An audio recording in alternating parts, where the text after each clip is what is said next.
What's up, everyone? Welcome to another episode of the Ableton Music Producer Podcast. This is Dan Giffin, as always. Today is a very special episode. So I invited Ross Phillips, my good friend, who is in the show design industry. He's done a lot of major tours, programs lasers and lighting for places like Burning Man Music Festival.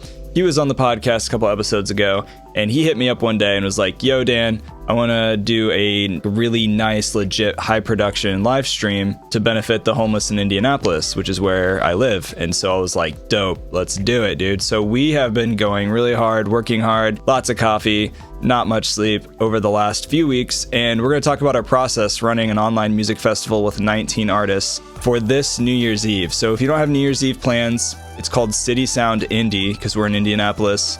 Basically, all donations and everything is going to the homeless because it's become a big problem in the city as well as a lot of other cities. We're going to talk all about the process we've learned in running this music festival so far, and also a lot of the technical, like nerdy stuff. So we're going to talk about like redundancy audio with Ableton, how we set that up for 19 artists recording their sets, and how we're pulling off this visual component after doing tons of hours shooting at a nice green screen studio. So that's today's podcast. And before we jump into today's podcast, big shout out to our friends at Melodics for sponsoring this episode. We love them. And if you're not familiar with Melodics, it's a cool app that you can download to your desktop. It's a really, really fun way to practice your keys or finger drumming. Just plug in any MIDI controller. It's a good way to gamify practicing every day. So they have a big content library and songs you can practice your scales, finger drumming, playing electronic drums, a lot of different ways you can use Melodics. Go to melodics.com, check it out. There's a free trial, but also use the discount code LPO-20. They were generous enough to save you all 20% on the subscription. Go do that right now or later, and you'll be glad that you did. That's enough about that. Today, my friend Ross, if you missed the previous episode, go back a few episodes and listen to that one with him as well. But today is all about CitySound Indy and how we're running a live stream music festival. And here is today's episode. Well, welcome everybody to another episode. Welcome back, my friend, Rossteaux, aka Ross Phillips. Today we're going to talk about CitySound Indy, which is an idea that Ross originally had and came to me with. And now we found ourselves running a virtual music festival supporting the homeless in Indianapolis, where we are based now. It's been a crazy ride since we met, man, like a year and a half ago. And now here we are. We're running a music festival in Indianapolis. Never thought I'd be doing that. Today we're going to talk about that process, what that looks like, and what we're doing leading up to New Year's Eve. So welcome back to the podcast, man. Here we are, round two. Yeah, round two. I don't even think we can do this, though, because I don't have the penguin mug and like the free coffee. I don't think it... Yeah, it's a good point. We should reschedule my penguin mug, it's in the dishwasher right now. I could ship it to you. Yeah. It wasn't even supposed to be like a whole like festival either. It doesn't even start out that way, you know? Yeah. Well, you know, like we made the video for your band and then it was like, okay, let's do another thing. And I came to you and I was like, all right, let's do 2 stages. That was like, when it started getting exciting, like when we had plenty of time, it was like, yeah, let's just add another 5. I'm gonna call Dan. He's gonna call his friends. Yeah, I called my people. Like 3 days later, it's just like, oh, dude, we have like 19 people playing sets. Yeah, and that doesn't even include us putting together a set to perform as well, because you and I also played at the festival. Yeah, that includes us. 19. Yeah, it was like one of those things where you just had this idea and accelerated extremely fast, faster than we even like conceived in the beginning. And now I'm finding myself like chugging more cups of coffee than I ever have or thought was humanly possible on a daily basis. And we've got a lot of work cut out for ourselves. But hopefully today, with everybody listening, we can share some insights to what it takes to run a virtual music festival and things we're learning as we go. But yeah, you originally hit me up. I remember that day and you're like, man, I'm tired of watching a lot of live streams that like just the production's bad or whatever. But I also want to do something for a good cause because I feel like there's a lot of crazy stuff going on in the world. And I want to do a really dope live stream festival to support the homeless in Indianapolis because it's become a problem. I was like, all right, let's do it. And then now we're actually doing that.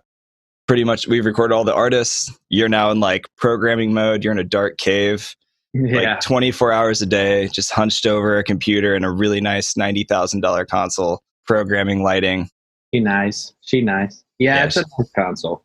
Very nice piece of equipment. yeah.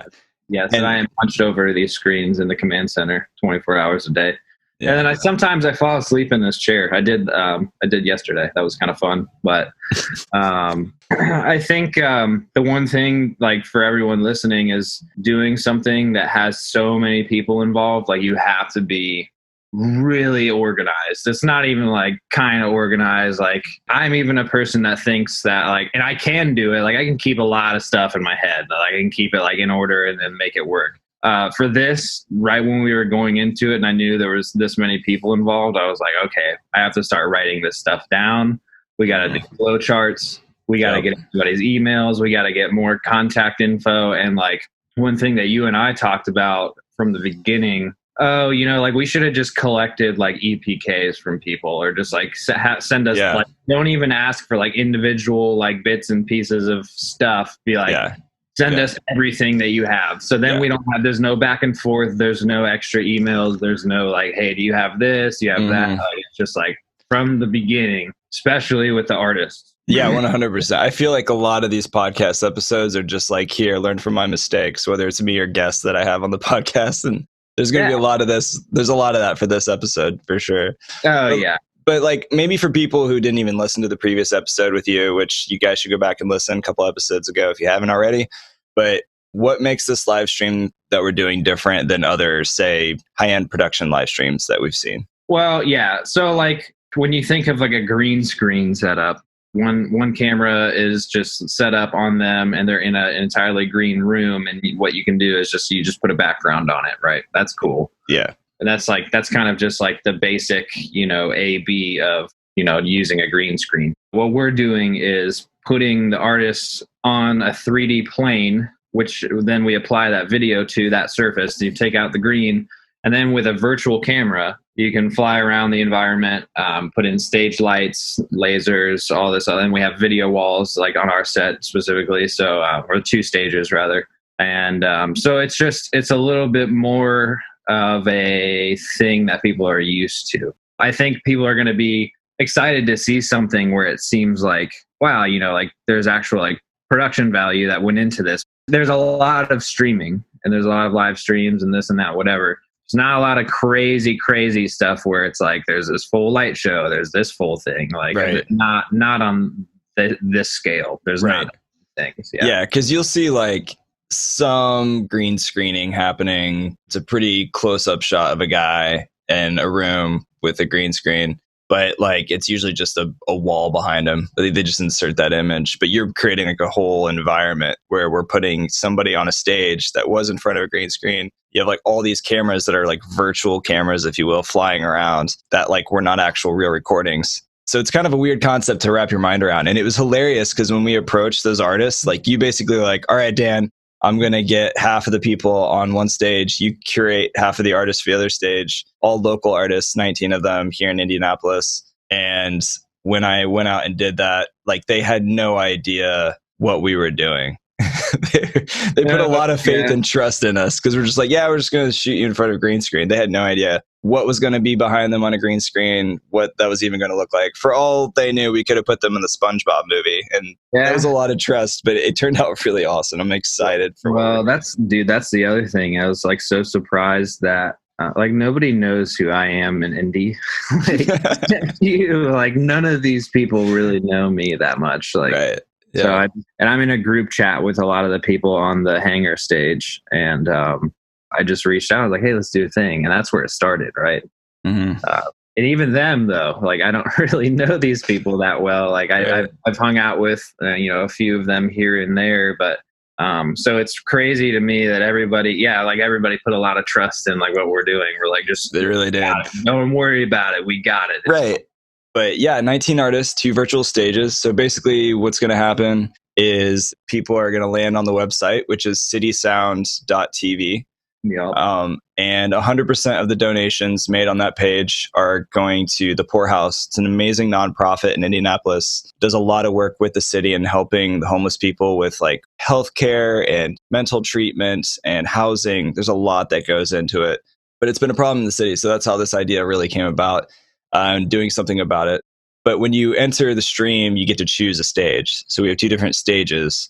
They click that button for that stage and it takes them directly into that environment for that live stream. And it's not actually a live stream, right? Because we've pre-recorded everything so that you could build this virtual environment. But then we're actually going to stream it. Right. Yeah. I mean, just because, I mean, that would be quite a thing to do this all in real time. There's probably somebody that can do it. It would cost a lot of money to do. But basically what we're doing is just, making renders of all these different camera shots and then, compiling all of those into a full run of the entire show and streaming that. So it's live to, I mean, yeah, sure. In the traditional sense of what it is, no, it's not live, but yeah, I mean, it's a show, like it's like lots of things are recorded well ahead of time, like lots of favorite TV shows or music videos or this or that or whatever. So I don't like, some people have asked that and I'm just like, yeah, like whatever. Yeah, no, not live. but people don't really know that are watching it unless you listen to this podcast. You heard it here first. But well, even people that do know, like, do you care? Like, you're like, well, it's not live, so it sucks. Like, well, sorry. No, it's definitely not going to suck. I know that. It looks pretty dope. We were at your place far too late, like drinking and watching you program, and then I'm doing promo for a lot of this event. But yeah, it's going to look fantastic, man. And nobody got do-overs. So they recorded their set and we're like, all right, boom, it's done. So basically, we spent a good 3 days at LDR Studios with our friend Clark Crosser, who's the man, and donated thousands of dollars worth of his time for his studio for this to happen for our friends at the Poorhouse. For the cause, he just donated. And we all kind of became friends in the process. It was actually really fun.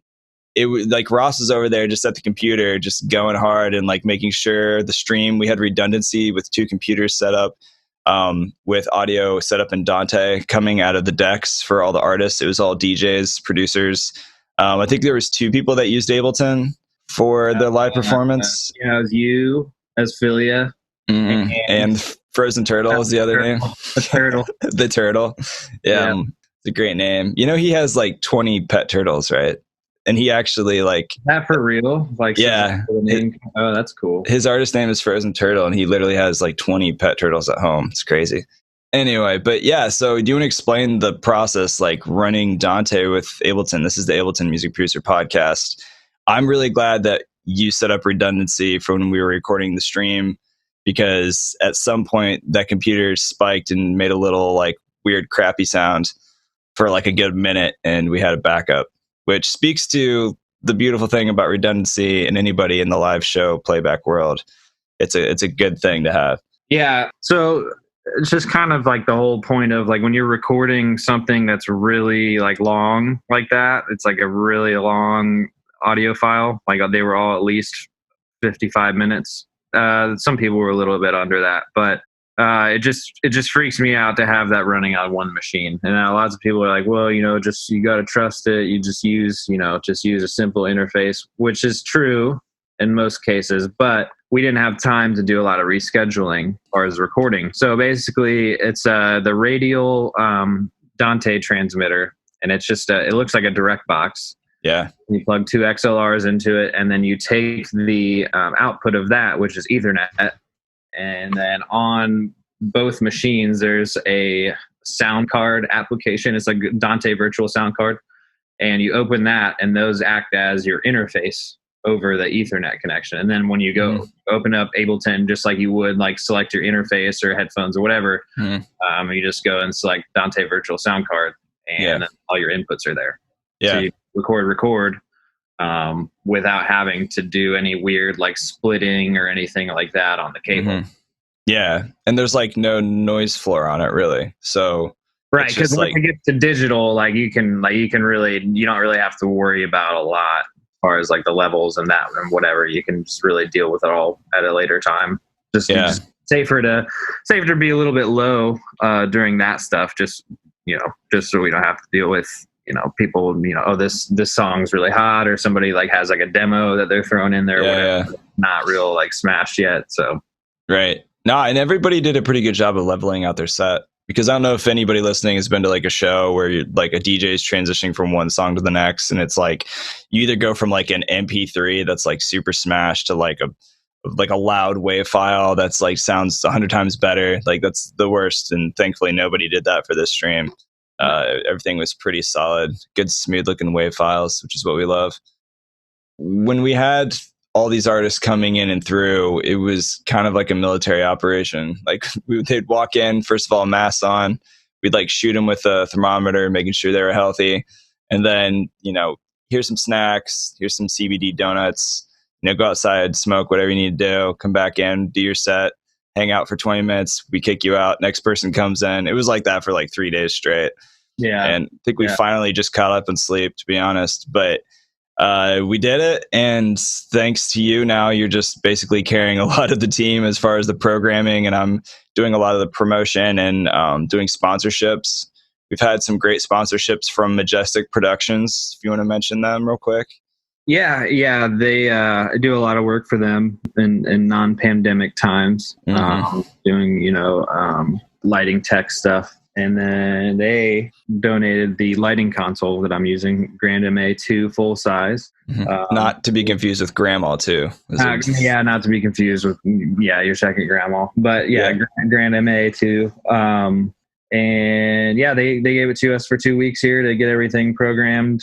There's way too many lights on both of these stages, like there's whether a lot. Real or virtual stage. There's way too many lights to deal with, just with the internal programmer. So they're super nice people. They do a lot of shows all over the place, all over the country. Not really a lot of stuff here in Indiana, believe it or not. There's actually, there's a lot of pretty well-known like entertainment manufacturers and companies here in Indiana. Yeah, you have Orlex is another one. Huge acoustic.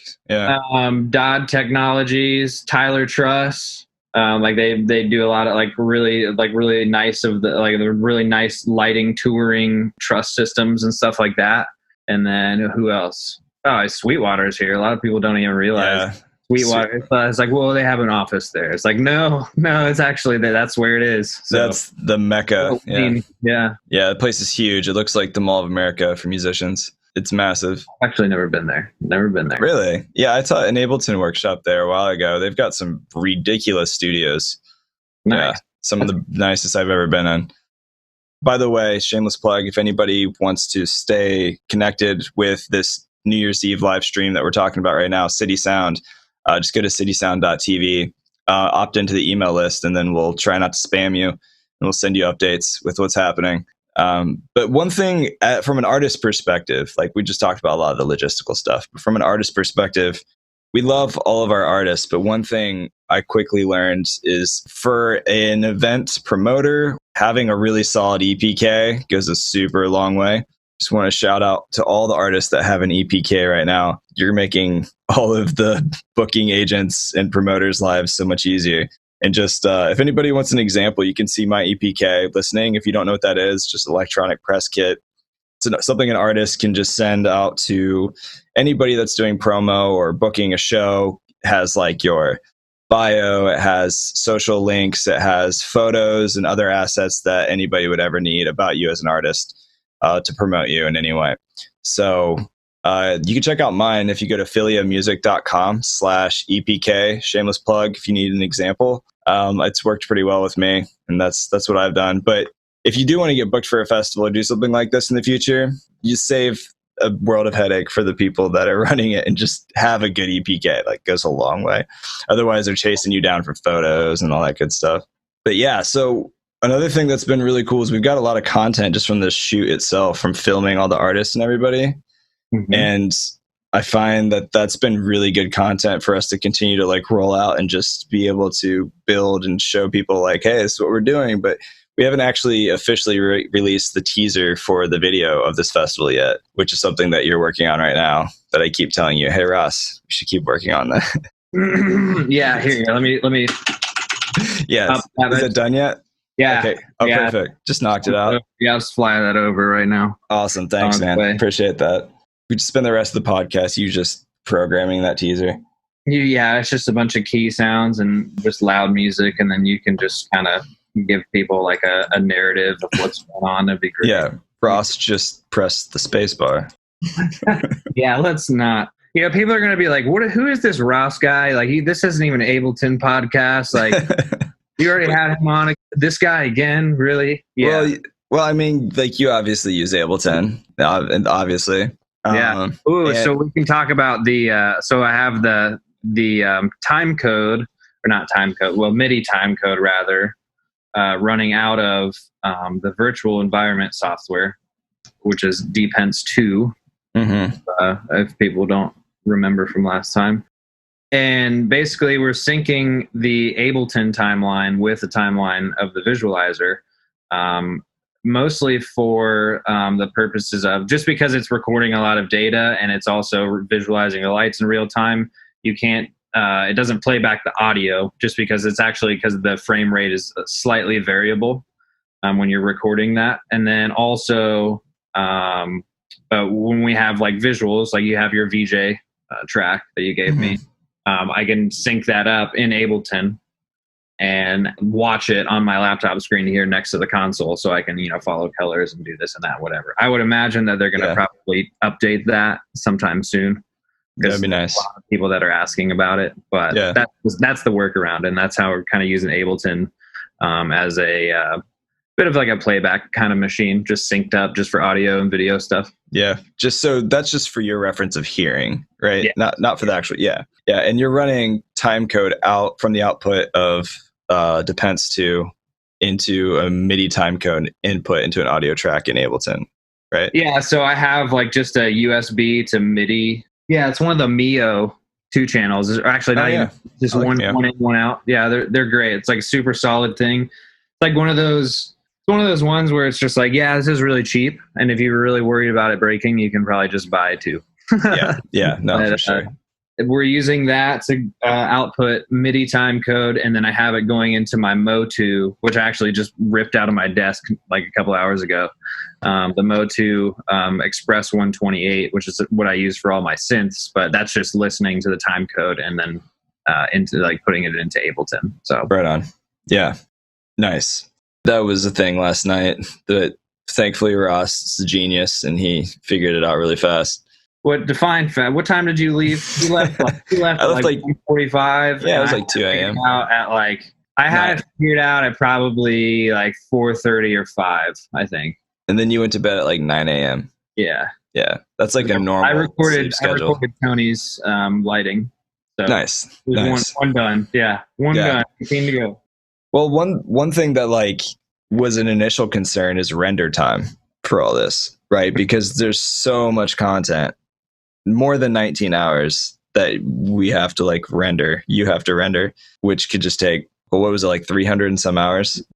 So basically what I have to do is like, yes, at the beginning, it was going to be over 300 hours of render time, which is a lot. That's a lot. That's a lot of hours. But and this is another thing, like when you're doing a festival, like not every single artist gets the full production. That's kind of like a pretty common way that happens, unless it's just like a straight up just like warehouse party and then like everything is just going all night. But for this, especially just because of the render time, it's kind of ramped up as far as what's going on for each artist.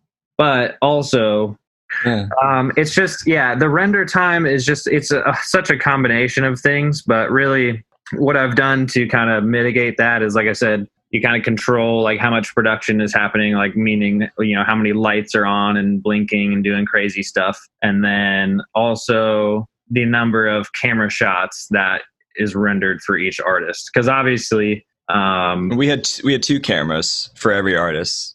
Right. Right. And they were both like front on shots, because anytime you're doing a side shot with the green screen, the way you're programming it, it'd get really weird.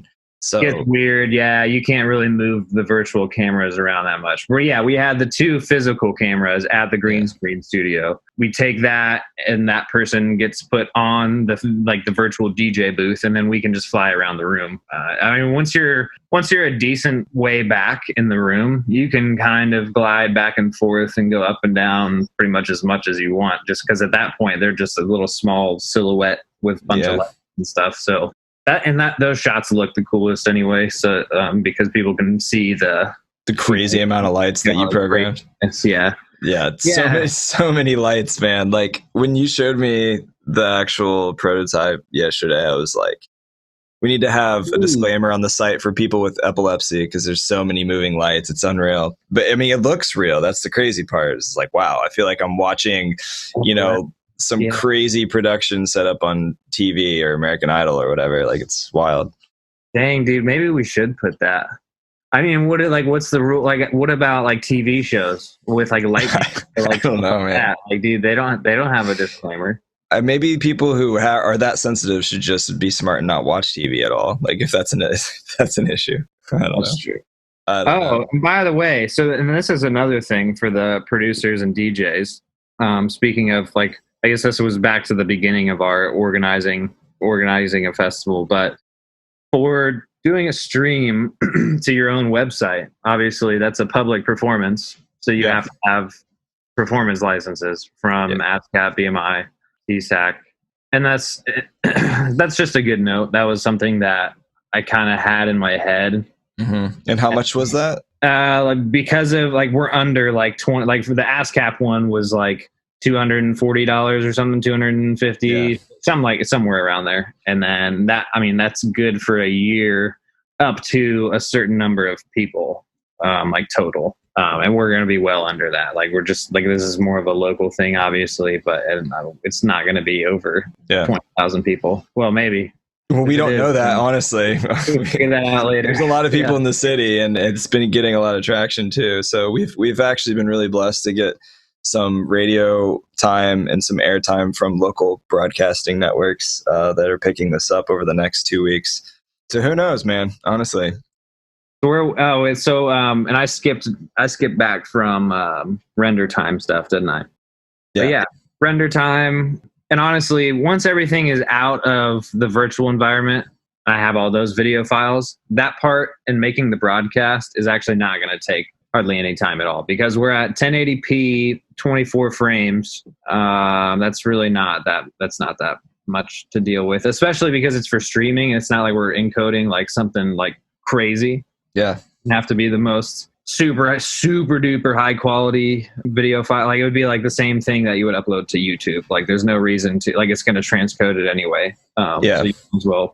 And the name of the streaming platform that we're using, basically you're just building the entire show as like one really long video file, and you're going to upload it and broadcast that through, it's called Dacast, DACAST.com. Is that right? Yeah, and basically they handle the player and like the back end of everything, and you stream to their server. So it's like basically like, think of it as like Restream.io or whatever it is. Yeah, it's that one. Yeah, kind of like that, except on like a much larger scale. Yeah, and like for like white label solution kind of stuff, where it's just like, we want to do our own streaming service, so they would use that. Yeah. Instead of actually like their own. I mean, I would imagine that Twitch and other places, like they probably have their own custom version of that, but I doubt they own like their own data centers to take care of all that. It's kind of like a waste of their time. Right. Just, they're using like AWS or Google Cloud or something like that. And there's a fair amount of DJs that are playing unoriginal content as well. And so if there was a replay after the stream was over on Twitch or something, there's a good chance that some of those songs could be muted, as well. So and it's like, so that's the thing. That's the difference too, is with the performance license, that's for like, in Twitch and Facebook, they have those. Right. Like, they have those licenses. Like, so like they're dealing with that. So when it's live, like on Twitch or whatever, it's like, that's a pretty safe place to do it. because like, you know, it's not being recorded. But if it is recorded and you keep those clips up, like, then yeah, you said, like, it'll go away, or, you know, some of those parts will be muted or whatever. Yeah. So then, because you need a sync license for that, because it's just an entirely different ballpark there. Yeah, totally. Thing that recently happened that was really unexpected is there was a legend in the Indiana DJ community, one of the legends around here, and made a big impact in the scene for electronic music, was DJ Indiana Jones, Ron Miner. And he ended up actually passing away during one of our film shoots with all the artists. And it was really sad. You know, I really believe that now, with 2020 being a shit show in so many ways, now is like the time, I think, where a lot of people are reassessing like the things that really matter in life and relationships. And like the fact that this happened during our live stream was like very sudden, unexpected, but like makes me really appreciate what we're doing even more, because I saw a lot of the artists and people coming in with like heavy hearts. And like, it really, I feel like in some ways we kind of bonded through like the tough experience that a lot of people are going through with Ron, and a lot of the artists looked up to him in different ways. I didn't personally know him, but I know he was a legend in this area, and just kind of makes you like really think about like how you're spending your time these days. And so like, I'm thankful that we're doing this live stream, you know, like, and doing a tribute to him during the live stream as well, having some of the artists talk about like how he impacted their lives. You know, really, it's kind of crazy how fast this whole festival accelerated from you being like, hey, Dan, let's do a thing. And then now it's like an actual really big thing. And we have support from the city of Indianapolis, and we've got 19 artists that we're like managing for this event. And it like kind of snowballed way quicker than I think we ever imagined. But it's encouraging when you're doing something and you get the support from people you don't even know, and like you have a cause behind it, which, you know, obviously we want to do a tribute to Ron because he was a legend and made a big impact in a lot of the lives of people we know. But also, you know, for the homeless in Indianapolis, it's a serious problem. And a lot of people are being pushed out of their houses in the new year. There's a lift on government housing and subsidies that are not going to allow people to be prevented from being kicked out of like their lease. So yeah, it's kind of a crazy time, man, but like I feel like we're doing good things, and I'm excited to be part of this. I'm glad you're part of it too, like, for sure. Yeah, man. And I think back to Indiana Jones, he was it's just one of those names that you just like, if you grew up in Indy, you just knew who that was, you know. Yeah. So I think especially like just any of the kids or adults. I guess we're adults now. Anybody I feel like a kid still. Yeah, in the music scene here, just DJing or whatever, like even people that are like not in it, a lot of people knew who Indiana Jones was. You could just say that name, like, yeah, I know him. Yeah, know who that is. So yeah, man, that was kind of hard to, because I could just really feel that energy from like the other artists. They were just like, some of them were very, very down about it. And, and, you know, I had a conversation with several of them. I was like, hey, like, if this is not something that you want to do right now, like, that's totally cool. And I think, but they all ended up coming, and they all had a really good time, and they were super happy to be there. And, that honestly has kept me going the most, is just everybody being so like positive and happy, and just being excited about it, you know, because it's just, I think it has kind of given us all like something to look forward to, you know? Yeah. And we've got some great partners too, like LDR Studios pulled up. I think I think you ran the numbers and basically found out if we were going to charge for our time we're running for this festival, it was going to be somewhere between like $30,000 to $40,000 just of our investment. But pretty much, on the low end, But the low end, I mean, just the time for the time to build the virtual environments and do the programming and just the filming, I think that would be, dude, that's probably close to 20 by itself. And then also like that, all the marketing, having like, you know, we would have like a bigger team. Obviously we don't need to do like a 3-man army thing ever again. No, dude, I don't want to do this again for a while. I'll be pretty tired. But I'm already tired. Yeah. But you know, dude, I'm so tired. When I was coming on here to like find the Zoom link, I opened Safari and I just typed Dan and I hit enter. And it's just like, oh, wait, no, that's not it. I was like searching. No, dude. I was just like, no, Gmail. No, So yesterday that's the level of tired that we're at. And it's fun. It's fun. No, it's a fun tired. Like you get to the point of where you get really good at being tired. Like you get to the point of where it's like I can functionally be tired right now and still use part of my brain, even though my body wants to pass out. That's when you know you're running a good festival. Yeah. No, That's your true. your eyes are like really squinty. You can just see like you barely through the screen. All black. It's just like hovering. Just a floating head. I am wearing a black sweatshirt. You're in a very dark cave right now. It's also black inside my house right now. Yeah. But shout out to our partners. We mentioned LDR Studios, obviously live producers online, supporting this and doing promo and stuff. With myself, Majestic Productions, donating that really beautiful Grand MA console. That thing was sexy. It was beautiful. Leo's Wellness Bakery locally. He pulled up with a ridiculous amount of like CBD donuts and baked goods and like catered. So much food, dude. I'm still full from eating last week. Like that was fun. It's like another Thanksgiving. It really was. That Saturday, the first Saturday was just like, It was wild. Yeah. We kept forgetting to order food though, because we were so busy. You'd be like, Dan, can you send me your food message? And I'd forget, and then you'd forget to order, and then I'd end up ordering the wrong thing. Like it was a crazy couple of days, but that was fun, man. It was definitely fun and like a learning experience all in itself. We had some great sets. Like I was surprised how much undiscovered talent is in this city from producers and DJs that pulled up and played very different sets than I even expected, to say the least.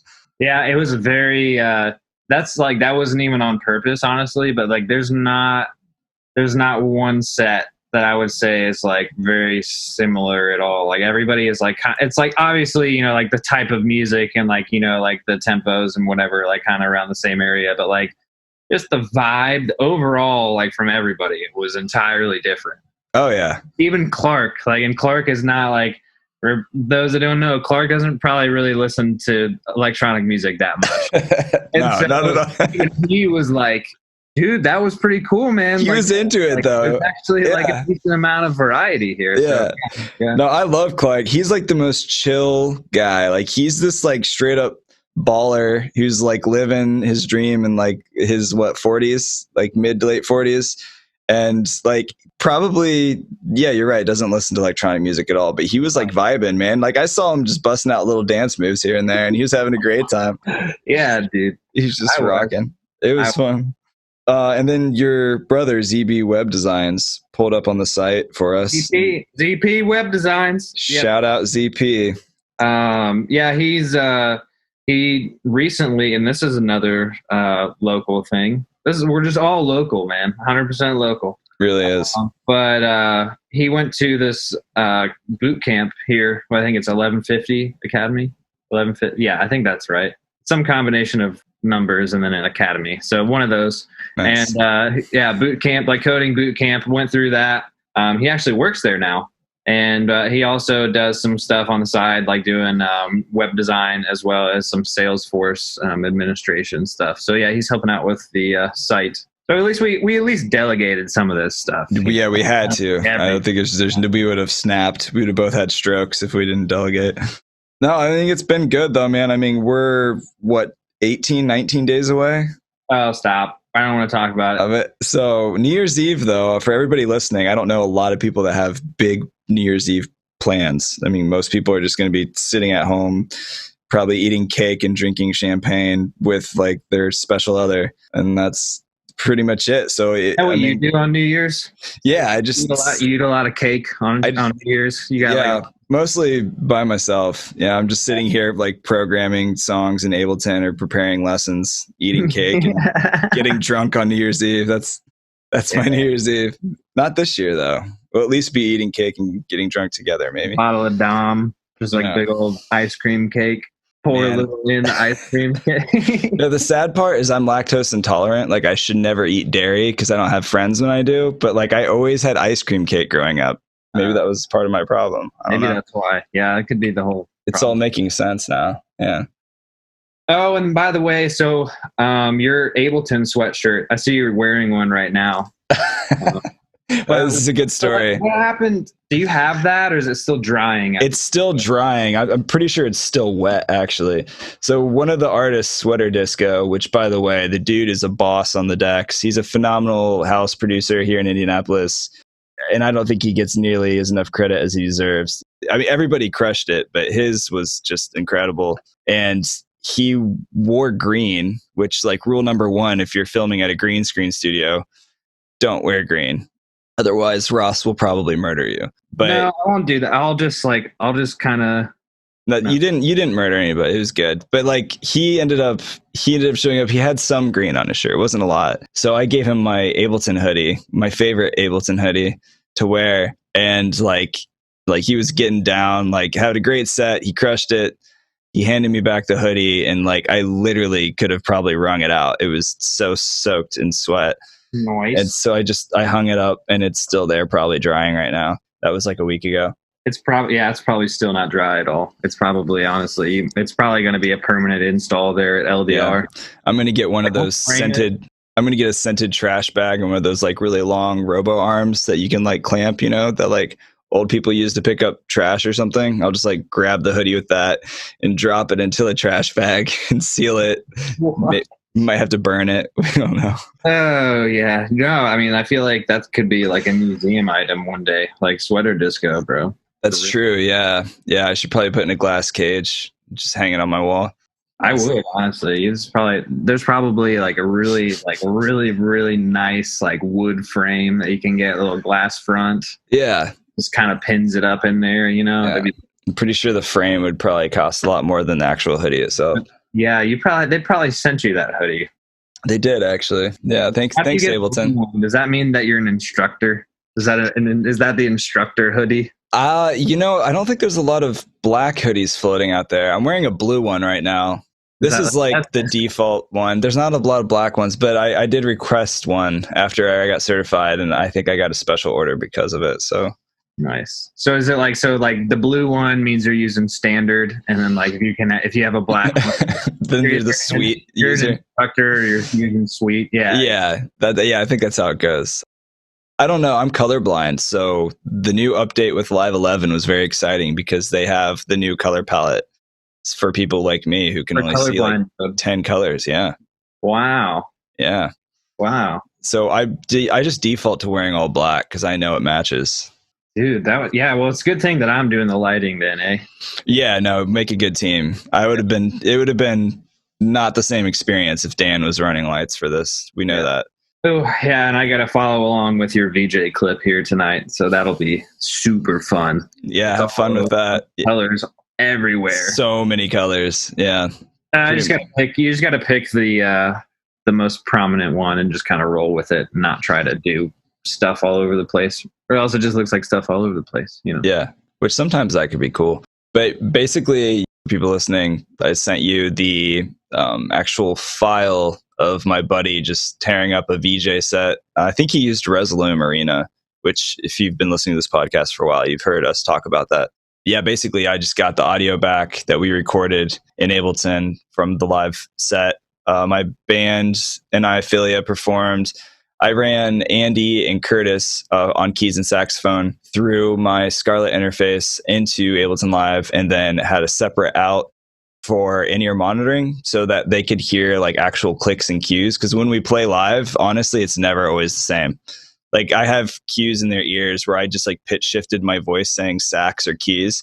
So it's either like sax or it's like keys, like really high. And it sounds ridiculous. And they didn't even know the first time we played together. Like I just told them, I was like, just listen for your part in the cues. And like they would just keep looking at me and like dying laughing on stage. And everybody in the crowd had no idea what was going on. It was awesome. And then we just kind of stuck with it. And that's how we perform live. But then we just ran a stereo out to your recording rig for the set. And thankfully we had Dante with the redundancy because one of the computers sputtered and crapped out for a little bit. And then now we can just splice the audio together. Yeah. And, I figured out that, well, one of the things was the cable. Never buy any cables from Fry's. or like Best Buy, honestly. Like just like unless you're like hooking up your TV, like probably don't buy Talking about Ethernet cables. Yeah, just lots of cables. Like HDMI is probably okay, but just those. Like I had this little Ethernet jumper, and I think he was the problem, to be honest. Sneaky but luckily, it didn't happen on both computers at the same time ever. So yeah, so that's good news. That'd be some really bad luck. Yeah. No, that's good. Yeah, and basically I sent that final audio to my friend who does some visuals for a lot of major artists. But he sent me back basically just a video recording. I sent that to Ross. Ross is putting that in the virtual stage on these like fake LED panels that he made. It looks super real. So it's just an interesting process. Like first time I've done something of this exact nature. So it's weird because like it all in my head, like it all makes a lot of sense because I've seen so many different shows and setups and LED walls like this way or lights this way or that way. Like, and doing it virtually, like it makes a lot of sense. But then like when I get into the video side of it, it's just like, ugh. I love, like when you have like a, just something that you need to bounce down real quick or you're not like, there's not a lot going on. You can just like bounce it and it's just like, and then it's done. Yeah. Video is like completely the opposite of that. You're just like, all right, render. And it's just like, oh. That scrolly bars. Super awesome. And like, I get frustrated with that. For me, like the solution is always having a faster computer. Which you do have one. Yeah, and this festival wouldn't be possible without your beast of a machine that you're cracking the whip on right now. True. Yeah, Yori, she's over there. Just actually not right now. She's not doing anything right now just because those fans are very... You named her Yori? Yeah, Yori is like in the movie Tron, like the original one. Okay, nice. New one too, but like she's like the creator of simulations. So I thought that makes sense. That's very appropriate, actually. Yeah. That's a cute name.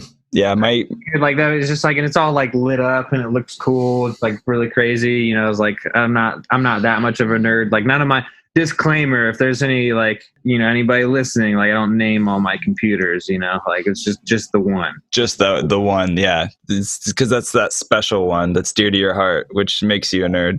Yeah, no, that's fine. I have a computer named Haley, and then my laptop's name is Marty.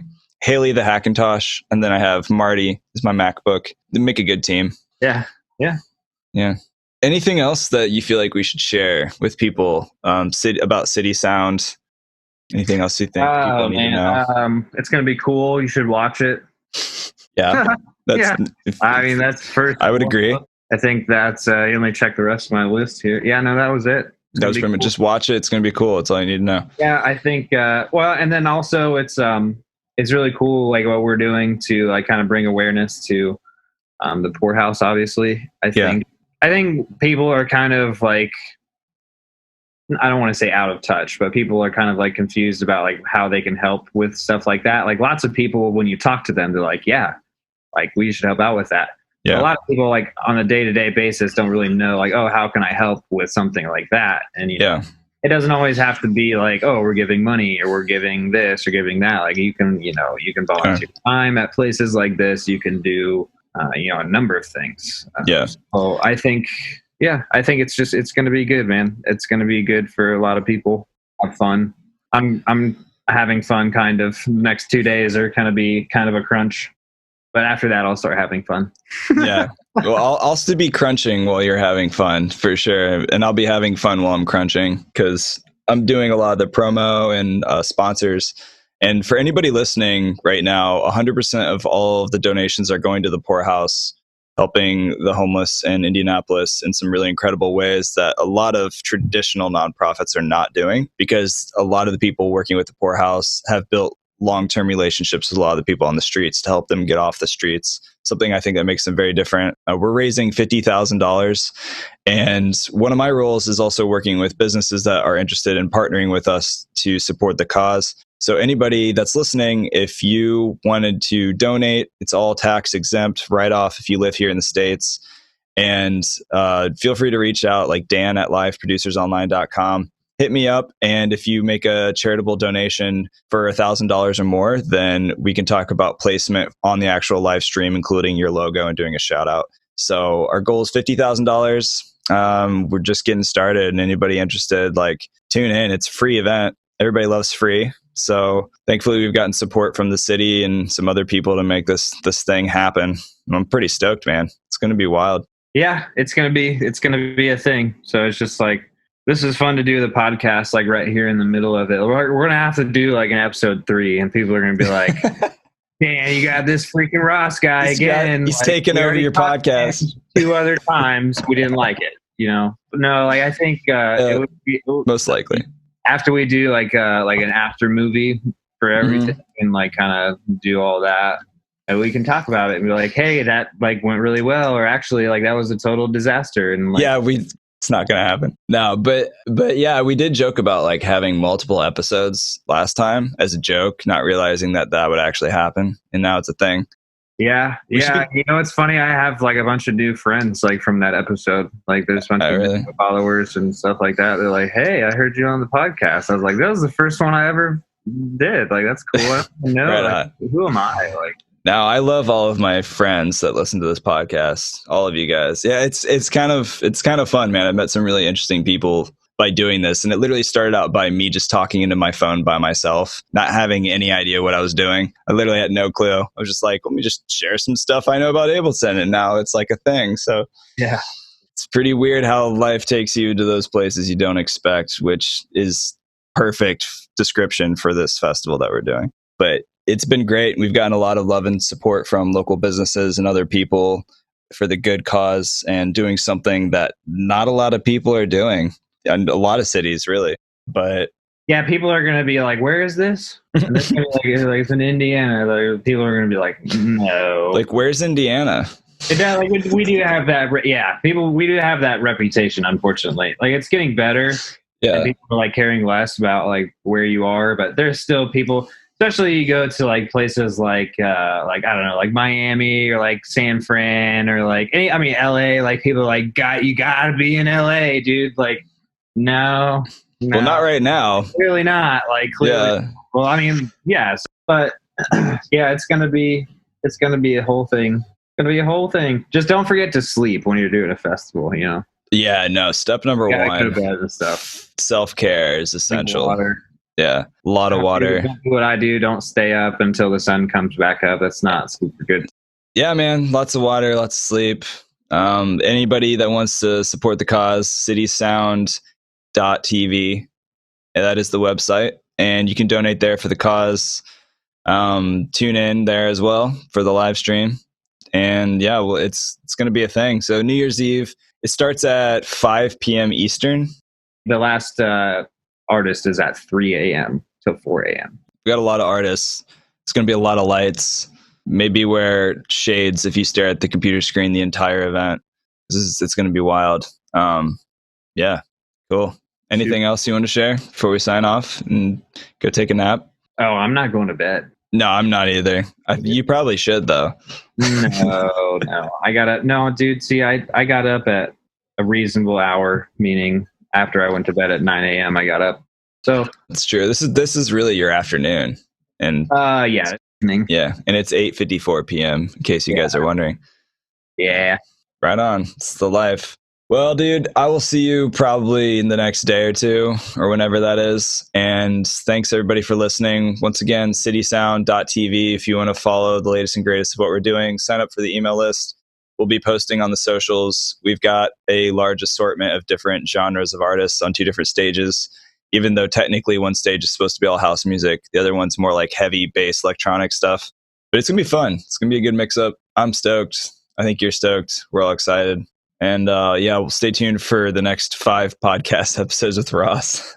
Yeah, no, I'm only doing one more. Then we have to. We'll have to cut you off eventually. No, if we do more than 3, you have to give me like a sweatshirt or something. I'll give you a black Ableton hoodie. Or I'm taking the penguin mug. I don't know. I really like that penguin mug. It keeps the coffee really hot for a long time. It's only going to be 3 episodes, dude. That's all I got for you. I guess that's it then. Yeah, we'll make the next one count. All right, dude. Yeah, thanks for having me again. So, Yeah, man. Always. We'll do it again. And again and again. And then again. Yes. Bye-bye. Bye. Yo, hope you guys enjoyed the podcast episode. Please, if you want to help support the cause with the poorhouse and those who have it a lot worse than most of us, consider donating at citysound.tv. And if nothing else, just check out the live stream. My band Philia is playing at 11 p.m. Eastern on the Shed stage. Also check out Rossteaux. Not sure on his set time yet, but he's playing on the Hangar stage later in that evening.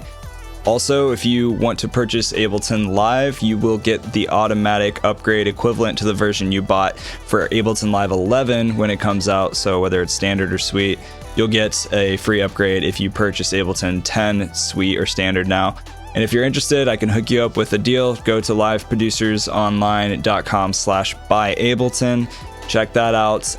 And if you want to join me and a group of other producers on Zoom every week, the price is going to continually go up. Right now, it's only $17 a month, and it's going to keep jumping as the group grows. Would love to give you feedback on your tracks, hang out, teach you some new Ableton things, and also learn from you as well. So check it out. Join the group if you want to at liveproducersonline.com. Hit the join button. CitySoundIndy.tv. Hope to see you guys this New Year's, channeling in, tuning in. I'll be in the chat, just typing it up and hanging out. So much love, everybody. See you soon.